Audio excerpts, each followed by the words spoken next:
Alright, hello everyone. So, itong lecture na to, under to ng Psych This Song. I think it's been a while. The last time na ginawa ko to, share ko lang yung screen ko. Ayan. So, yung Psych This Song, ang ginagawa natin dito, mag-a-analyze tayo ng lyrics ng isang song. And then from there, i-connect natin sa iba't ibang mga related psychological concepts. Para din mas lumalim yung knowledge ng mga students in terms of paano ba ina-apply yung mga psychological concepts na matatamaan in certain songs. So, ang song natin today is on or entitled You Are With Me. Okay? Now, itong You Are With Me, it's a gospel song. The reason why ginawan ko to ng content, it's because of studies na nagpapakita na ang gospel music pala is one of the genre of music na nakaganda ng mental health. So, for those of you na medyo mababa ang mental health, you are not doing well psychologically, ang isang immediate intervention, baka makatulong yung pakikinig sa gospel music. Marami na mga studies ang nagawa dyan. Like for instance, in this article, you can just download this and then basahin nyo on your own. Basta ang main idea lang ng article na do is maraming positive effects ang nangyayari kapag ang tao nagkakaroon siya ng habit of listening to gospel music. To be more specific, ito rin yung mga magagandang nangyayari psychologically kapag nakikinig ka ng gospel songs, no? Reduction of anxiety, including death anxiety, the increase in life satisfaction, self-esteem, and sense of control. Kapag magbasa ka ng positive psychology, itong mga variables na to, in red, kapag matataas yan, gumaganda yung overall mental health ng tao. And one of the things na pwedeng makatrigger ng mga positive variables na to is again listening to gospel music. Kaya nga sa literature of the psychology of music, even positive psychology, ito yung general framework na widely accepted. Kapag ang tao nakikinig sa gospel music, na-enhance, nare-reinforce, sa Tagalog lumalakas yung mga protective factors na pampaganda ng psychological health. And anong ibig sabihin ng protective factors? This is very important for the psych majors listening. These are different variables or mga psychological factors na kapag meron ka, kapag marami ka niyan, you are moving away from disorders. Mga pumoprotekta sa mental health mo. So kapag marami kang protective factors, ibig sabihin bumababa yung chances na magkakasakit yung psyche mo. Such as for example, bumababa yung chance na magkakaroon ka ng depression, anxiety, and addictions, and some other psychological illnesses. Kaya ang immediate application nito, if you want to protect your mental health, dadamihan mo dapat yung protective factors mo. Okay, kaya nga in connection to that, may tanong ako sa iyo ngayon, no, ilagay mo dyan sa comment section, ano ba yung mga protective factors mo ngayon na pwede mong i-identify, ilagay mo dyan sa comment section. Just to give you an idea, in the literature, mga common protective factors would be your relationships with your parents, your, your health habits is a protective factor, your positive way of seeing problems is another protective factor, so on and so forth. Kapag marami kang protective factors na poprotektahan yung mental health mo. Alright? So, ilagay mo lang dyan sa comment section, ano ba yung mga protective factors yung ngayon? Para din makita natin, no, sa mga nanonood, ano ba yung mga protective factors yung dyan. So, anyway, punta na nga tayo dito sa Psych This Song, You Are With Me. Ito yung title ng song na i-analyze natin. I did a little research on this song. Sinulat ito ng Every Nation Philippines. Kasama ito sa isang album na nirelease nila noong 2022 na ang title is Yahweh at sinulat nina Go, Bautista at Brown. Wala akong kilala dito, hindi nila ako kilala at hindi ko rin sila kilala, pero kung nasan man kayo, Go, Bautista, Brown, ang lupit nyo, as in. Sana tuloy-tuloy ang pagsusulat nyo ng mga songs, no, na pampaganda ng mental health under the genre of gospel music. So, ang gagawin natin in this short lecture, susundin natin tong framework na to as we discuss the lyrics of You Are With Me. Ano ba yung iba't ibang mga protective factors na na-enhance na pwedeng makaganda ng overall well-being ng makikinig ng song na to. Alright? So, punta tayo dito sa unang verse. Sabi dito, seems like I'm surrounded, my enemies I see. Ganda, no? So, yung mga words na yan, meron akong psychological concept na naiisip, yung tinatawag nating acceptance and being realistic. Sounds familiar for those of you who love to read humanistic psychology? Mahilig kayo kay Maslow, mahilig kayo kay Carl Rogers. Isa ito sa mga characteristics of a self-actualized person, which is good for mental health. In the literature, kapag self-actualized na tao ka, overall gumaganda yung mental health mo. At marami parang mga characteristics, maraming qualities. At isa na nga dyan, yung pinapalakas nung line na yan. Seems like I'm surrounded, my enemies I see. Ibig sabihin nun, nagkakaroon ka ng sense of acceptance. Nagiging realistic ka. Hindi mo dinideny na meron kang enemies. Hindi mo dinideny na you are surrounded by enemies. Tanggap mo na marami kang kaaway, marami kang troubles, nakapalibot sa'yo, pero hindi mo tinatakasan. Tanggap mo. Mamaya, i-discuss natin saan nanggagaling yung confidence mo, bakit tanggap mo na marami kang enemies at pinapalibutan ka. In contrast, yan yung hindi maganda sa sinasabi ni Freud doon sa kanyang psychodynamic theory, specifically yung iceberg analogy niya. Okay, so ayoko na mag-lecture dito ng Sigmund Freud kasi mawawala tayo sa topic, pero ang bottom line, ang sinasabi ng theory ni Freud, one of the reasons kung bakit ang tao nagkakaroon ng mental illness is because masyado na siyang maraming dinideny na reality.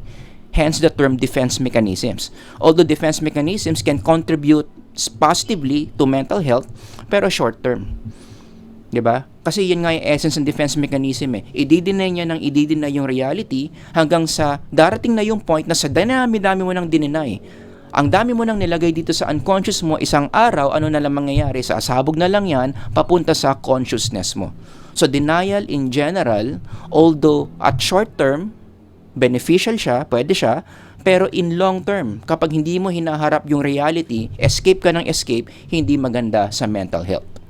Mag-a-agree din dyan si Sigmund Freud. In fact, yun yung explanation niya kung bakit may mga lumalabas na mental illnesses sa tao. Masyado nang maraming dinideny, masyado nang maraming nilagay sa unconscious na nagbabackfire na sa atin. So mas maganda pa rin yung tanggapin mo kung ano yung totoo na marami kang enemies at pinapalibutan ka. Such as what is being enhanced in this first line of the song. Kaya nga in connection to that, may question ako sa inyo, ilagay nyo dyan sa comment section, what is something in your life right now that you need to accept? Meron ka bang bagay sa buhay mo ngayon na aminado ka, paminsan-minsan o madalas dinideny mo, pero sa tingin mo dapat mo nang tanggapin? Maybe that's the first step para mas mag-improve yung overall mental health mo. Accept the reality na meron kang ganyang problema. Alright? Now, based on that, pwede na nating pangalanan yung isang variable dito na nanggagaling sa listening to gospel music. Pag nakikinig ka sa gospel music, boom, nagiging realistic ka in your thinking na nakaka-contribute sa overall well-being mo. So as we go along, dadagdagan pa natin yan, alright? Now, next line, sabi dito, but your love, I hear resounding. Naalala ko dito yung concept ng divine attachment. So meron siyang love dito na nasa-sense, and this is not romantic love, this is divine love. Ito yung love na galing kay God. So nararamdaman niya na may enemy siya at pinapalibutan siya at marami yan, pero nasa-sense din niya na merong Diyos na mahal siya. Kaya nga sabi niya, I hear resounding. Your love, I hear resounding. This is connected to divine attachment. Feel niya yung closeness ni Lord sa kanya. And did you know that in the literature, another term for that is attachment to God? Ang daming mga journal articles na ang nasulat in that topic. Siguro in the future gagawan ko na lang ng mga lectures yan. But just a quick background, etong attachment to God is related to attachment to human beings. For those of you who are familiar with attachment styles, yung pinasikat nila Mary Ainsworth, yung mga strange situations test in developmental psychology, dyan nanggaling yan. Diba sabi sa DevPsych, ang pinaka-healthy way of attachment between a parent and a child would be secure attachment. Kapag ang bata securely attached kay nanay, kay tatay, marami mga psychological benefits ang na-experience nung bata. Maganda self-esteem niya, maganda ang self-efficacy niya, in the long run, maganda rin yung pakikitungo niya sa ibang mga tao. Kaya kapag parent ka, one of your goals to your children is to have a secure attachment style with them. Dapat securely attached sila sa'yo. And we can also apply this, in the psychology of religion and spirituality, ina-apply din yan in terms of connecting with the divine. When a person is connected to God in a securely attached way, studies show na nagiging maganda rin yung overall mental health nila.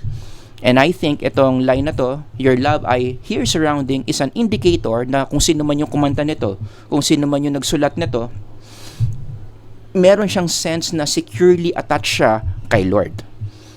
Nagigets nyo? O ngayon, maganda dito yung next line. But your love I hear resounding, and then sabi dito, this freedom I shall see. May dalawang concepts dito kung naalala. Una yung autonomy, which is one of the major variables in self-determination theory. Very quickly lang, itong SDT na to is a theory that describes paano ba gumaganda ang mental health ng tao, at isa daw sa mga ingredients, autonomy. So kung gusto mong maging maganda yung well-being mo, dapat patataasin mo yung autonomy mo. You are able to do the things that you are meant to do. Nagagawa mo yung design mo, na-actualize mo yung potential mo, malaya kang nagagawa, walang humaharang sa'yo, walang humihinto sa'yo, walang kumakancel sa'yo. Yan. So, gagawan ko na lang ng ibang lecture yung autonomy na yan. Basta mahalaga yan for mental health. The other one is hope. Everybody say hope. Which in the literature, another busy area of research in psychology, itong hope is one of the strongest predictors of mental health. Kapag ang tao nasusustain niya yung hope niya, gumaganda ang mental health. Kapag nawawalan na siya ng pag-asa, most likely, pumapalya ang mental health. And I'm pretty sure many of you know someone like that. Nung nawala na sila ng hope, wala na silang pag-asa, hindi gumanda yung mental health nila. Bigla na lang silang magwi-withdraw, bigla na lang silang magbibisyo, so on and so forth. Naalala ko rin, no, in terms of hope, yung sinulat ni Viktor Frankl na experience niya in his book, Man's Search for Meaning.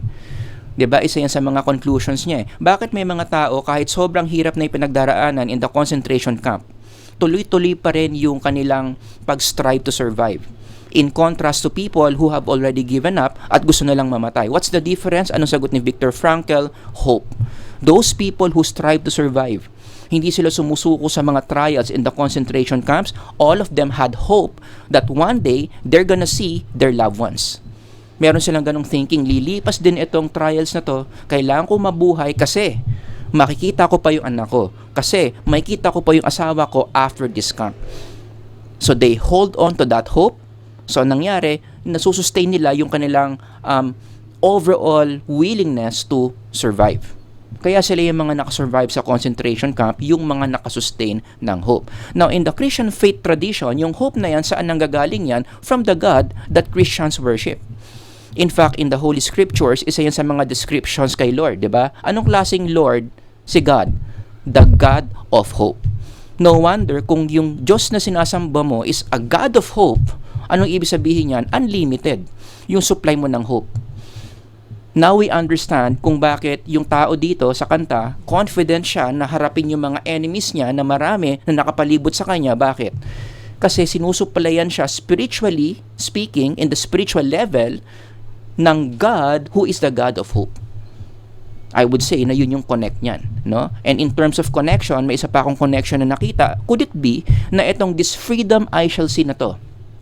Freedom that I shall see. Saan kaya galing yan? Nanggagaling yan dito sa previous line. Parang cause and effect. 'Di ba? Etong but your love I hear resounding, that's the cause, dahil alam mo na merong divine love. Alam mo na may securely attached ka to that God, boom, yan yung effect. Nagkakaroon ka ng sense of freedom and hope. Nagigets nyo? So could it be na cause and effect relationship yan? Magandang gawing area of research yan. Okay, ako ang hypothesis ko, yes. The more you are securely attached to God, most likely mataas yung autonomy mo, pati na yung level of hope mo. So from there, madadagdagan na naman natin yan. Okay, so listening to gospel music can enhance a person's sense of autonomy and hope na nagpapaganda ng overall well-being. Talo naman tayo dito sa second verse. Kasi after nito, chorus na. Huhulihin ko na lang yung chorus. Talon tayo doon sa second verse. No? Ang sabi dito, no trouble can destroy my hope, for your scars have made me whole. Okay? So anong psychological concept to? Sustaining hope. Although it's good to have hope, oras na magkaroon ka na ng hope, hindi ibig sabihin yan, permanent yan. Ang hope kasi, it is a limited psychological resource na pwede siyang bumaba at any moment. Halimbawa, nagkaroon ka ng hope. Hindi ibig sabihin yan na isang linggo o isang taon, ganun yung level of hope mo. Because of our troubled world, marami tayong mga challenges, may mga obstacles, may mga negative emotions, pwedeng bumaba ng bumaba yung hope mo. Right? Like what? Ito, nakalagay dito. Like you experience discouragements, persecutions, hardships. Ang immediate effects niyan, yung level of hope mo, bababa ng bababa. Pero ang maganda dito sa song na to, no, ang sinasabi niya, parang meron siyang ability to sustain the hope na meron siya. Kasi sabi dito, no trouble can destroy my hope. Ibig sabihin, yes, may hope siya at ang maganda sa hope niya, protektado. Hindi siya basa-basa bumababa na susustain. Kaya kahit anong trouble pa yan, kahit anong hardship pa yan, kahit anong pagka-cancel pa ang ginagawa sa kanya, nasusustain niya yung level of hope niya. Ang tanong, saan galing? Yung ability niya to sustain that hope, yung second line can answer that question. Kasi sabi diyan, for your scars have made me whole. Now, in the Christian faith, ano bang ibig sabihin ng scars? Scars on the cross. Ngayon, medyo mag-short short explanation of salvation. Medyo summarize lang ito. You can just read this on your own. Okay? So, because Jesus died on the cross, ano nangyari? Paano yan nag-lead to sustaining hope? When Jesus died on the cross, fast forward, that enabled the Holy Spirit to enter people who have accepted the gift of Christ. At ano ngayon ang psychological benefit kapag ang taong tumanggap kay Kristo, merong Holy Spirit sa loob niya, napupunuan yung mga pagkukulang niya bilang tao. Kaya sabi niya dito, your scars have made me whole. Na fast track na lang yan Scars, crucifixion, and then tinanggap mo si Jesus, yung Holy Spirit pumasok sa iyo. Now that Holy Spirit, siya ngayon yung magpupuno ng mga gaps mo, ng mga inadequacies mo. The Holy Spirit will make you whole. From the words of Paul, di ba sinabi niyan, for when I am weak, then I am strong.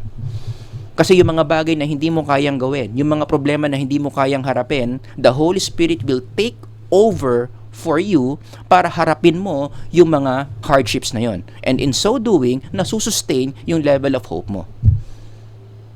Nagigets nyo? So doon nang gagaling yung unlimited supply of hope niya because the Holy Spirit takes over those things na pagkukulang ng isang tao. Kaya nga in connection to that, my question to you is, when was the last time somebody took over something that you cannot do?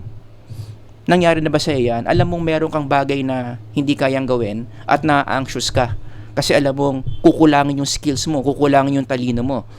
But out of nowhere, somebody in your life approached you, sabi niya sa'yo, bro, hayaan mo na, ako nang bahala dyan. Medyo nahihirapan ka dyan, na-anxious ka dyan, ako magti-take over niyan. And my follow-up question is, when that happened, gumanda ba yung mental health mo o pumangit? Ang hypothesis ko, gumanda yan. Diba?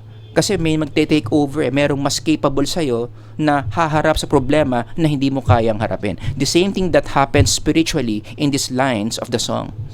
We are all inadequate. We all fall short of God's glory. Dudurugin lang tayo ng mga problema in this world, but then, the Holy Spirit is in us, giving us spiritual resources that will enable us to face those problems, kaya nasusustain yung hope natin. Nagigets nyo? For when we are weak, that those are the times that we can say that we are strong because the Holy Spirit takes over. Alright? Punta tayo sa next line of the song. Sabi dito, turning down all the voices of despair. Naalala ko, yung voice of despair dito, related yan sa cognitive reframing. Diba? Negative self-talk yan in positive psychology. Ito yung mga boses, mga words na naririnig mo inside your head na negative, na nakaka-down sa'yo, nakaka-discourage sa'yo. Diba? Halimbawa, mahirap buhay, ayoko na, i-give up mo na yan, wala ka talagang kwenta, wala ka talagang ginawang tama. Mga negative voices yan, voices of despair. Pero sabi nung writer ng song dito, na-turn down daw niya yung mga voices of despair, na mute niya. Humihina yung volume, kaya hindi siya masyadong naapektuhan. Nag-iiba yung tingin niya doon sa voices of despair na yon. Ang tanong, saan galing? Saan galing yung cognitive reframing na yan? In psychological terms, ang ibig sabihin ng cognitive reframing, nagiging positive yung interpretation mo sa mga voices of despair na yan. Kaya na-turn down mo yung power niya. Hindi siya nagiging ganun ka-powerful in destroying your psychological resources such as self-esteem, self-efficacy, so on and so forth. So, going back, ano yung tanong? Ano yung origin? Ano yung origin? Bakit kaya niya mang cognitive reframing? Boom, doon sa second line o sa next line. On your promises, I stand. Ang tawag ko dito, divine promises. Kaya pala yung voice of despair, nawawalan ng boses, nawawalan ng power over the person who is so attached to God kasi siya, yung naririnig niya, yung promises of the divine. Alright? So yung promises, yun ngayon yung ginagamit niyang pangbangga doon sa voices of despair. So makakarinig siya ng voices of despair, hindi mo kaya yan, wala kang kwentang tao, wala namang tumutulong sa'yo. Pero, makakaalala siya ng promise coming from a divine being who is God, which overpowers those voices of despair. And in the scriptures, maraming mga promises dyan na very positive, no? Nakaka-uplift, nakaka-empower, like when God says, I will never leave you nor forsake you. In another part of the scripture, ang sabi dyan, you will never perish. Yung personal na Bible verse na gusto ko, yung all things work together for good, all of these are God's promises. At ang isang taong very attached kay Lord, every time na may rinig niya yung voices of despair, ito yung pwede niyang pang-counter doon sa mga voices of despair na yon. Kaya nawawala ng overall power yung voices of despair na susustain na naman yung mental health ng tao. So from there, ayan, nadagdagan na naman yung isa na naman nating variable sa pampaganda ng well-being. Ang tawag natin dyan is the divine promise. And I think, no, in the literature, this also explains why, in general, ang pagbabasa ng scriptures, specifically the Bible, may mga studies nagpapakita na nakakaganda pala siya ng overall mental health. Now we understand why. Because the scriptures, if you keep on reading it, makaka-absorb ka talaga ng mga divine promises na pwede mo siyang ipang-counter every time na makakarinig ka ng voices of despair, which I think further enhances a person's optimism. Okay? Punta tayo sa bridge. Your grace sustains me. Your love, my victory, I'll walk the valley trusting you. Gusto ko lang muna i-highlight yung word na grace. Everybody say grace. From the word gratitude or gratia, ibig sabihin, you are able to receive something good that you don't deserve. Yun yung ibig sabihin ng grace. Binigyan ka ng 5 milyon na hindi ka naman nagtrabaho, something so good, hindi mo deserve pero binigay sa'yo anyway. Now, in the Christian faith, yung grace dito, ang ibig sabihin niyan is eternal life or closeness with God. You don't deserve to be close to God because of your sins, but because of what Christ has done on the cross, ang nangyari, naging deserving ka na. Yung perfectness ni Christ binigay doon sa taong tumanggap kay Christ. Kaya naging deserving siya. Does that make sense? Now, fast forward, dyan nang gagaling yung nararamdamang grace ng isang taong tumanggap kay Jesus.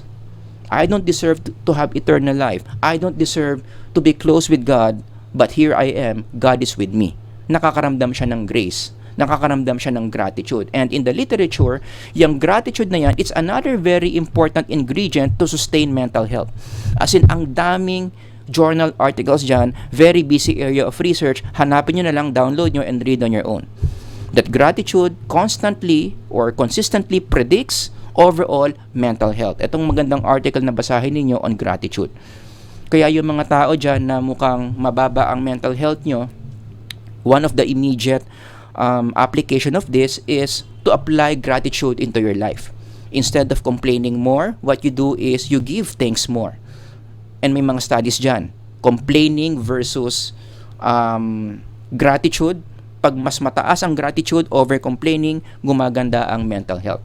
So in connection to that, my question for you, lagay nyo dyan sa comment section.